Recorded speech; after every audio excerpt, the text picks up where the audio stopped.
नमस्कार, स्वागत है आप सभी का न्यूज़ 18 राजस्थान पर। मैं हूं आपके साथ हेमंत कुमार। चलिए खबरों की शुरुआत इस वक्त की सबसे बड़ी खबर के साथ। 3 दिन के जयपुर के दौरे पर प्रधानमंत्री मोदी और राजभवन पहुंच गए हैं पीएम मोदी। आपको बता दें कि विधायकों के साथ इससे पहले प्रधानमंत्री ने संवाद किया और बीजेपी दफ्तर में करीब 2.5 घंटे तक इससे पहले बैठक चली और अब प्रधानमंत्री नरेंद्र मोदी राजभवन में हैं। आज रात्रि विश्राम राजभवन में ही करेंगे।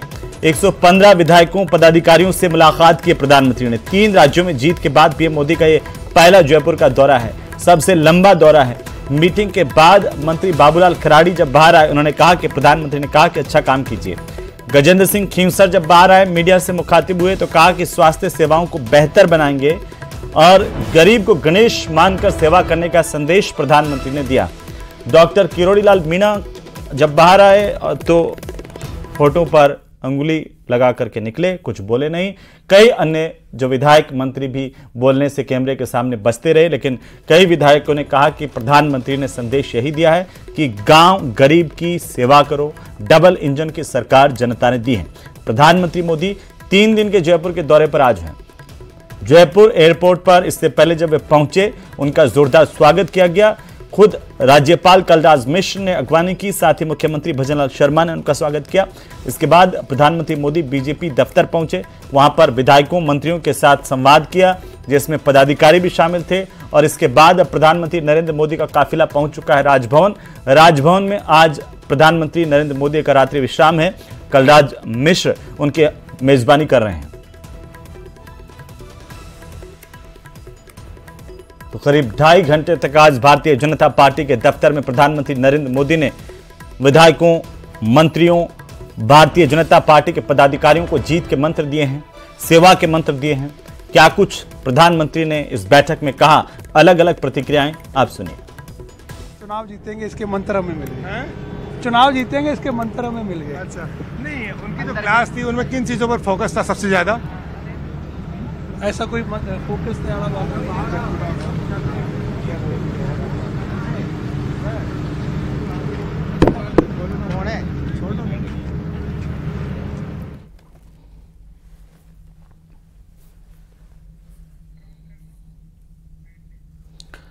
तो 3 दिन के जयपुर प्रवास पर प्रधानमंत्री नरेंद्र मोदी आज पहुंच चुके हैं और एयरपोर्ट से प्रधानमंत्री नरेंद्र मोदी बीजेपी के दफ्तर पहुंचे, जहां पर भारतीय जनता पार्टी के दफ्तर को भव्य तरीके से सजाया गया। कमल की थीम पर प्रधानमंत्री ने मंत्रियों, पदाधिकारियों, विधायकों से यहां पर मुलाकात की और यह संदेश दिया कि कैसे भारतीय जनता पार्टी पर भरोसा आम जनता ने जताया। उन्होंने विधायकों के साथ बैठक की। क्या सीख लेके निकले हैं आप तमाम विधायक लोग? बहुत कि एक व्यक्ति अपने गुणों के बल पर कितना महान हो सकता है, उनके चरण की धूल बन जाए वही बहुत है। तो क्या धूल बनने की कोशिश होगी अब आप लोग? हाँ, क्यों नहीं होगी, क्यों नहीं होगी। मैं सीरियसली कह रहा हूँ। मतलब सदियों में कोई व्यक्ति पैदा होता है, उस तरह के व्यक्ति हैं वो। कोई टास्क भी देके गए? नहीं, टास्क की जरूरत नहीं है। उनका हर कदम टास्क है, उनका हर कदम टास्क है। उनका बोलना, उनका चलना, उनका देखना।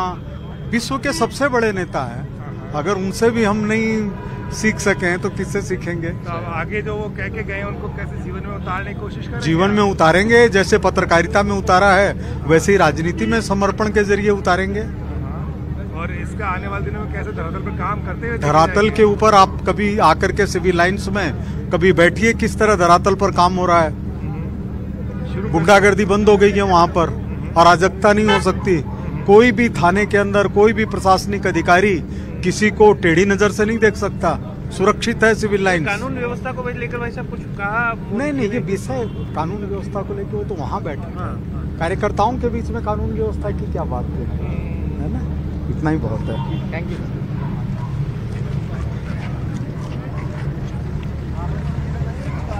तो गोपाल शर्मा सिविल लाइन से विधायक, पहले पत्रकार थे, राजनीति में आए, जीते। उनको आप सुन रहे थे। कहा कि प्रधानमंत्री नरेंद्र मोदी ने कार्यकर्ताओं से, विधायकों से सबसे बातचीत की है, मुलाकात की है और एक एक करके जैसे जैसे मंत्री, विधायक बाहर निकल रहे हैं, अपनी अपनी प्रतिक्रियाएं दे रहे हैं। ये सीधी तस्वीरें हम आपको दिखा रहे हैं राजधानी जयपुर से। ये कुछ देर पहले की तस्वीरें जब प्रधानमंत्री का काफिला भारतीय जनता पार्टी के दफ्तर से बाहर निकला। केंद्र सरकार की है उसके बारे में सबको जानकारी होनी चाहिए ज्यादा से ज्यादा, और जो लाभान्वित हैं उनसे भी बातचीत होनी चाहिए कि किस तरह से उनको पूरा लाभ मिल रहा है कि नहीं मिल रहा है। और मुख्य बात उन्होंने की जो लाभान्वित नहीं हो सके अभी उनको वो जोड़ें, उनका पंजीयन कराएं, ताकि भविष्य में वो उस योजनाओं से जुड़ चुके। और प्रधानमंत्री जी ने ये कहा कि अपने क्षेत्र में रहो, सभी विधायकों से सेवा करें जनता की, और 2024 में वापस केंद्र में भारतीय जनता पार्टी की सरकार बने, ये मुख्य हमारा अभी लक्ष्य है।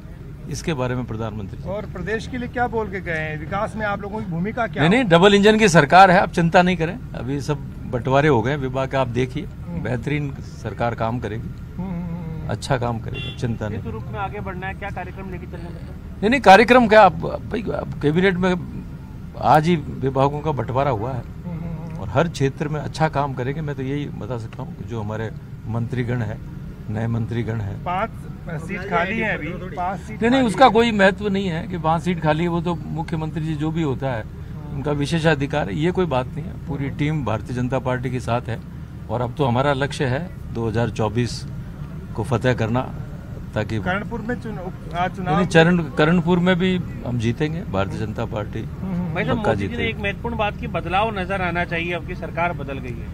नहीं, बदलाव नजर आ जाएगा, आप देखिए सरी, जो भी अच्छे काम अच्छी योजनाओं को लाएंगे और सब मिलकर के, मैंने कहा ना, जो भी सब मिलके लेंगे और पिछले जो भी कांग्रेस के जो भी शासन है उनसे सबक लेते हुए अच्छा काम करेंगे हर क्षेत्र के अंदर, चाहे वो कानून व्यवस्था को हो, चाहे वो किसानों के योजनाओं के क्षेत्र में हो, हर चीज में अच्छा काम करेंगे। तो अच्छा काम करेंगे तो निश्चित रूप से जनता के बीच मत जाने के लिए कहा है, जुड़ाव बनाने के लिए कहा है।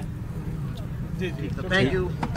ये थे डेगाना से विधायक और पूर्व मंत्री अजय सिंह किलक बता रहे थे कि प्रधानमंत्री नरेंद्र मोदी ने आज क्या संदेश दिया। बाहर निकले हैं भारतीय जनता पार्टी के दफ्तर से और एक एक करके तमाम जो भाजपा के पदाधिकारी, कार्यकर्ता, मंत्री सब लोग बाहर आ रहे हैं। वो तस्वीरें बीच बीच में हम आपको प्रतिक्रियाएं भी सुनाएंगे, लेकिन ये प्रधानमंत्री के काफिले की तस्वीरें हैं। सहयोगी बाबूलाल धायल लगातार हमारे साथ बने हैं। बाबूलाल, आज की प्रधानमंत्री की जो क्लास है उसका संदेश क्या है, मंत्र क्या है? मंत्र साफ है कि काम कीजिए और धरातल पर केंद्र की और राज्य सरकार की जो योजनाएं हैं उनका प्रचार कीजिए, पॉजिटिविटी रखिए और आम जनता के बीच में मैसेज जाना चाहिए कि गुड गवर्नेंस को लेकर के दिल्ली की सरकार और राजस्थान की सरकार बहुत गंभीर है, कहीं भी करप्शन नहीं होना चाहिए, ईमानदार सरकार की एक छवि बननी चाहिए, यही मैसेज देकर के और नरेंद्र मोदी गए हैं। नारायण पंचारिया जी, आप तो बहुत महत्वपूर्ण व्यक्ति थे आज की बैठक में, क्या बोल के गए मोदी जी? नहीं कुछ आनंद साहब, आनंद, बढ़िया बढ़िया बढ़िया। आगामी दिनों में लोकसभा चुनाव भी हो रहे हैं प्रदेश के अंदर, सब अच्छा होगा भैया, सब बदलाव, गजब का बदलाव होगा, अच्छा होगा। नारायण पंचारिया भी हाथ जोड़ के खड़े हो गए, कुछ ज्यादा बात कह नहीं रहे, क्योंकि पीएम मोदी जो हैं वो ज्यादा बोलते नहीं, ज्यादा मीडिया में रहते नहीं हैं, उनका काम बोलता है। और आज जो है विधायक है, शायद यही सीख लेकर के बाहर निकले, यही नसीहत लेकर के बाहर निकले हैं कि काम ज्यादा करना है और बोलना कम है। सीधा सीधा मैसेज यही है कि अगर आप काम करेंगे तो जनता अपने आप आपकी बात करने लगेगी, आपके प्रति सकारात्मकता का भाव जो है वो जनता के बीच में अपने आप फैलने लगेगा और इससे पार्टी मजबूत होगी। ग्रास रूट पर आपका जो वर्कर है वो भी आपके लिए खड़ा रहेगा, वो कहीं भी नेगेटिविटी नहीं फैलाएगा। अगर आप ही आप बोलते रहे तो फिर जनता ये कहेगी कि हमारा जो विधायक है, हमारा जो मंत्री है वो बोलता ज्यादा है, काम कम करता है। इसलिए सीधा सीधा संदेश यही है नरेंद्र मोदी का कि काम करते रहेंगे तो अपने आप नाम भी हो जाएगा और जनता में आपका मैसेज भी पॉजिटिव होगा और पार्टी भी मजबूत होगी। तो आज जो है वो सब लोगों को यही कह के गए हैं कि काम करते रहिए, ईमानदारी से काम कीजिए, ट्रांसपेरेंसी रखिए, पारदर्शिता के साथ में अगर काम करते रहेंगे तो कहीं कोई दिक्कत नहीं आएगी। हंसराज मीणा विधायक है सपोर्टर से, रमेश मीणा को हरा के आए थे, आप बड़े दबंग। भाई साहब मैं दबंग नहीं, क्या पूछना चाह रहे हो? क्या कह के गए मोदी जी?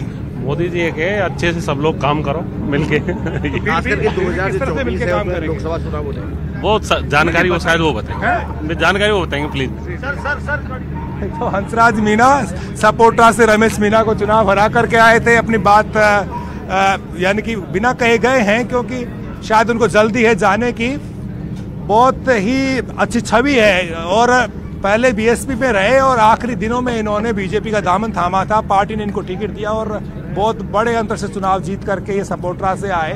तो पीएम मोदी जो हैं उनकी कोशिश यही है कि पार्टी की जो छवि है अगर अच्छी रहेगी तो चुनाव जीतने में नेताओं को जोर नहीं आएगा।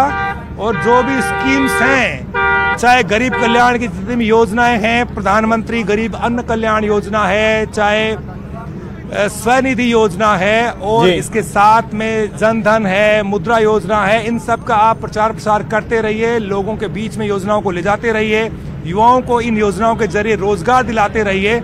और जो भी उम्मीद करती है जनता, बाबूलाल, प्रधानमंत्री जानते हैं संगठन के स्तर पर भी कि डबल इंजन की सरकार जब से बनी है, जनता की उम्मीदें जो हैं वो बेहद हाई है। और क्या इसीलिए ये संदेश है कि आप इधर उधर की बात मत कीजिए, काम पर फोकस कीजिए, क्योंकि ज्यादातर जो नेता निकल के आ रहे हैं वो यही कह रहे हैं कि गरीब को गणेश मानकर सेवा करने की बात नसीहत प्रधानमंत्री ने दी है।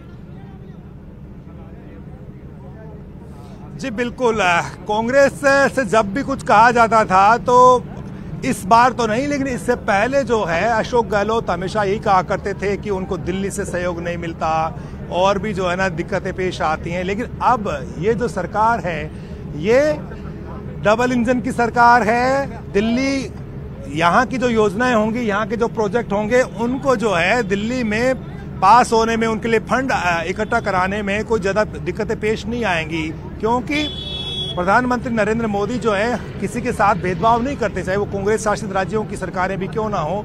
लेकिन जब बीजेपी की सरकार है तो एक म्यूचुअल अंडरस्टैंडिंग होती है केंद्र और राज्य के बीच में। तो जो भी चीजें बन पड़ सकती हैं भजनलाल सरकार से, उनको आप धरातल पर उतार सकते हैं, अमली जामा पहना सकते हैं। जैसे ईआरसीपी कोई ले लीजिए आप, ईआरसीपी 13 जिलों की बहुत बड़ी योजना है। जब वसुंधरा सरकार ने इसकी डीपीआर बनाई थी तो कोई 30-35 हजार करोड़ इस पर खर्च होना था। अब इसकी लागत बहुत ज्यादा बढ़ गई है, इसको राष्ट्रीय दर्जे की यानी कि मांग बढ़ गई थी और यही कहा जा रहा था कि इतना पैसा जो ना स्टेट के पास में नहीं है, तो अगर इसको राष्ट्रीय परियोजना का दर्जा मिल जाता है तो फिर 90% पैसा केंद्र सरकार खर्च करेगी, राजस्थान का हिस्सा सिर्फ 10% का होगा। लेकिन 13 जिलों की न केवल प्यास बुझेगी बल्कि सिंचाई के लिए पानी भी आएगा। तो ऐसे में जब इतने बड़े बड़े प्रोजेक्ट बनेंगे तो बिना केंद्र के सहयोग के बन नहीं सकते, धरातल पर उतर नहीं सकते। तो 13 जिलों में अगर ये परियोजना शुरू हो जाती है, बनने में 5-7 साल लगेंगे, तो ऐसी सूरत में अगर ये शुरू भी हो गई और कुछ जिलों को भी लाभ मिला 5 साल में, तो फिर दिल्ली की सरकार की और राज्य की सरकार की जो छवि है वो निखरेगी और इसका फायदा बीजेपी को मिलेगा। जो पूरी राजस्थान है, वहाँ की जनता जो है प्रधानमंत्री नरेंद्र मोदी का शुक्रिया अदा करते करते नहीं थकेगी, क्योंकि अब इस इलाके का जो वाटर लेवल है वो बहुत नीचे जा रहा है। पहले यहाँ पर बहुत नदियां बहा करती थी, लेकिन अब नदियां सूखी हो गई हैं। तो ऐसे में जो बड़े बड़े प्रोजेक्टों की दरकार है राजस्थान को, तो वो तभी धरातल पर आ सकते हैं। जोर इसलिए भी ज्यादा है काम पर मदद करे बाबूलाल, क्योंकि देखिए लोकसभा के चुनाव आने हैं सर पर है, उससे पहले प्रूव करके दिखाना होगा कि भाई हम जो कहते हैं वो करके दिखाते हैं। जी बिल्कुल, इन्वेस्टमेंट की भी दरकार है राजस्थान को। शंकर सिंह रावत एक बार फिर से आ रहे हैं। इन्होंने सुबह दोपहर बाद जब ये गए थे तो यही कह रहे थे कि प्रधानमंत्री नरेंद्र मोदी कृष्ण के अवतार हैं। आपने नरेंद्र मोदी को कृष्ण का अवतार बताया था, क्या बात कही मोदी जी ने आप लोगों के बीच में? अवतारी के रूप में ही बात कही है, करते हैं जो उनका सुनते हैं तो कलेजा धक रह जाता है। तो सारे आप कैसे जीत करके आए, कैसे चुनाव जीते, बस ये बारे में बात हुई है। क्या विधायकों से मौका दिया गया अपनी बात कहने का? नहीं, ऐसा कोई नहीं है। जो पार्टी के हमेशा रूटीन बात करते हैं उस रूप में बातें हैं, बाकी दूसरी नई कोई बात नहीं है। शंकर सिंह रावत क्या सीख लेके जा रहे हैं आज पीएम मोदी जी की इस कार्यशाला से, आज उनकी क्लास से?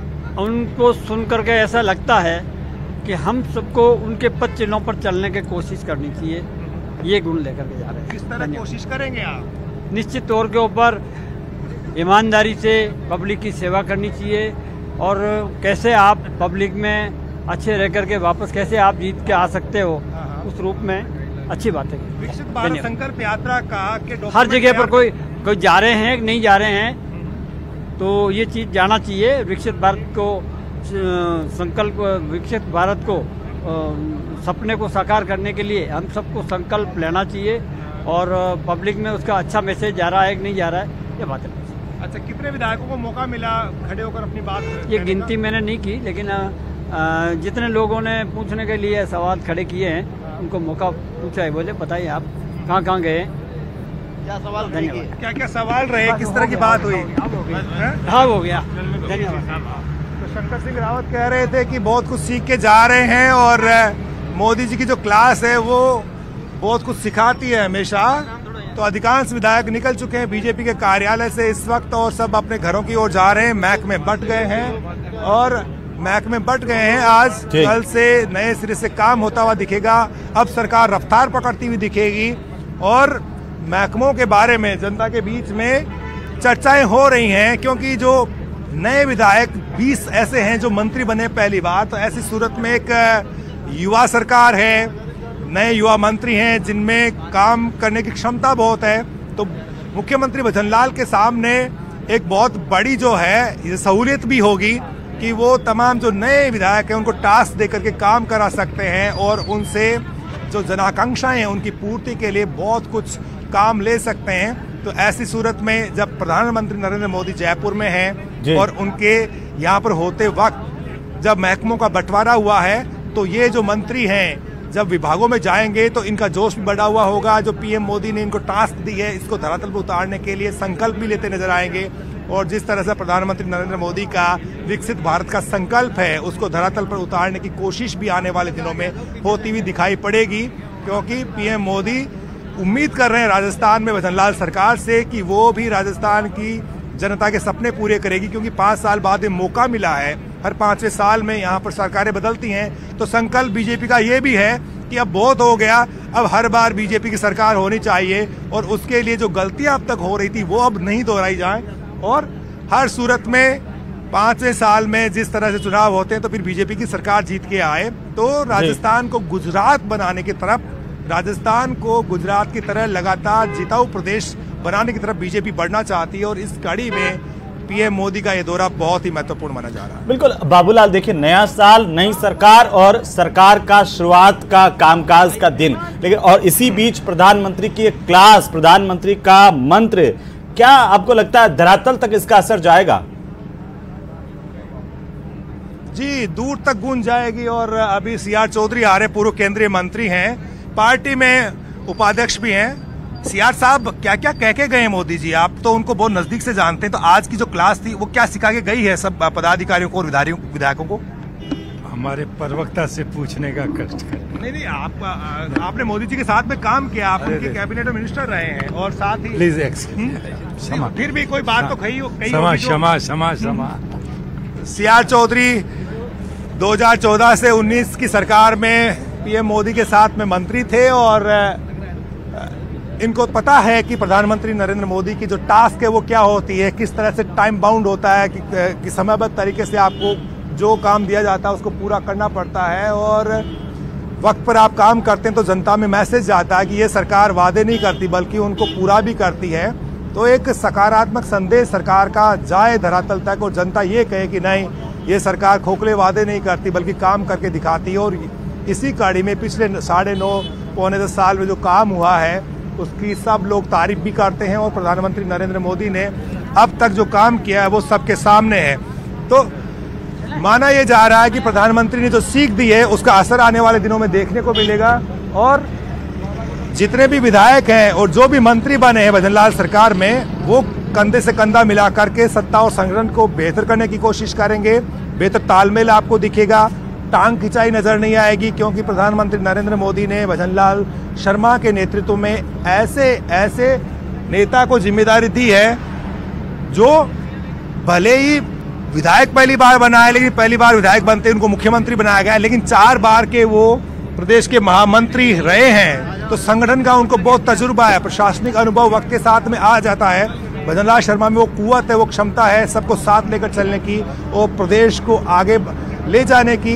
विजनरी लीडर माने जाते हैं और पिछले 1 महीने में उन्होंने अपने काम से प्रभावित भी किया है। इसलिए पीएम नरेंद्र मोदी के सपनों को सच करने के लिए, धरातल पर उतारने के लिए भजनलाल सरकार अब पूरी स्पीड में काम करती हुई नजर आएगी, क्योंकि महकमे बट गए हैं।